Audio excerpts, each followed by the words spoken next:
Yeah. So that's, there's the connection. And I think that's what drew Peter to the use of barefoot science in your clinic, Peter. Am I right in saying?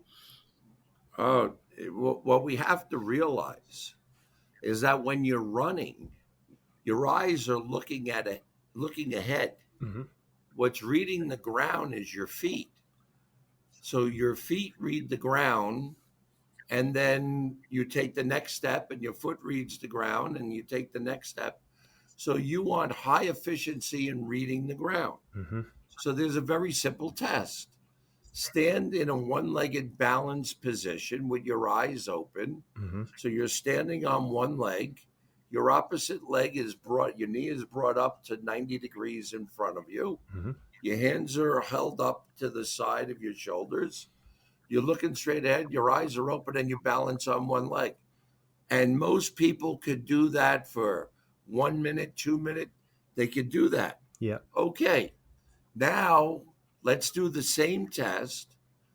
When you're ready, close your eyes. Hmm. You should be the same person. All you did was drop an eyelid down. You didn't change anything else. And what you'll see for most people is they start shaking. Some people actually fall over in 2, 3, 4 seconds. Mm.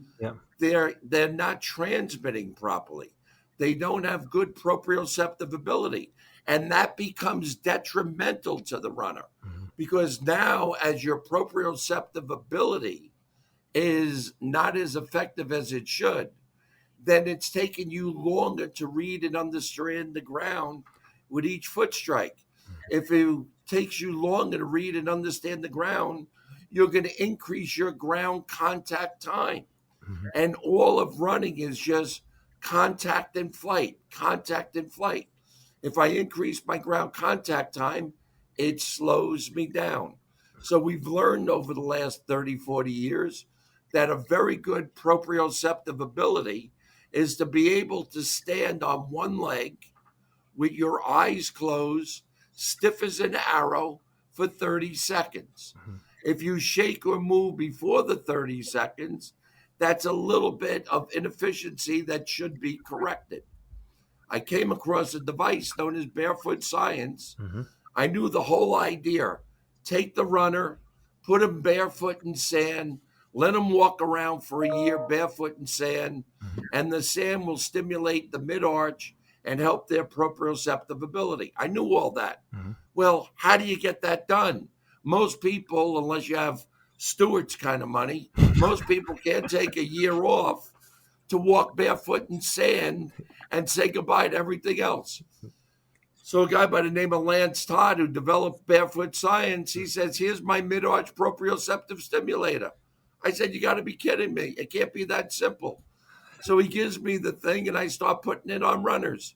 And I never in my life saw the ability to stand on one leg with your eyes closed improve so quickly Mm. that I challenge anybody out there.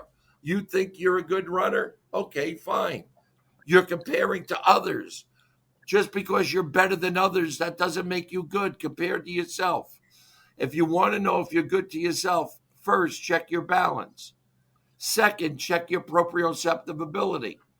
If you start shaking in your proprioceptive ability compared to your eyes open, Hmm. your eyes closed says that you're not as efficient, try the Barefoot Science. And I have never seen where it doesn't help a run. I'm totally amazed by it. Mm. Like this Barefoot Science, there's only one other. I carry Barefoot Science and a Tiger Tail rolling muscle massager in my. It's the only two products we use Hmm. for all the people we see, and we consult with. I think they told me 30 countries around the world Hmm. on 4 different continents. Yeah. So there's a lot of following to this approach, but everybody should test themselves. Mm. And if they see the weakness, go ahead, try the Barefoot Science in your shoe. Yeah. Yeah.